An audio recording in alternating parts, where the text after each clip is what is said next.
वालेकुम वरहमतुल्लाहि वबरकातुहू।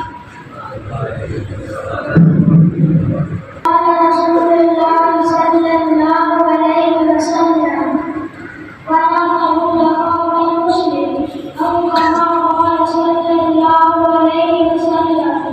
और मुसलमान भाइयों से कहने ना करो एक शख्स का जो दूसरे के जुम्मे और वाजिब है उसको ईमानदारी से अदा करना चाहिए।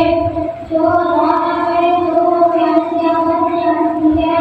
किसी की दी हुई अमानत में नाजायज़ कब्ज़ा करना या मामले पर वापस न करना भी क़यामत है। आप सल्लल्लाहु अलैहि वसल्लम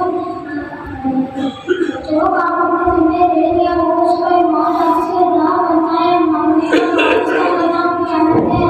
अल्लाह ताला के रसूल और मुसलमानों के झूठों की टोपी पे अदा करना भी क़यामत है।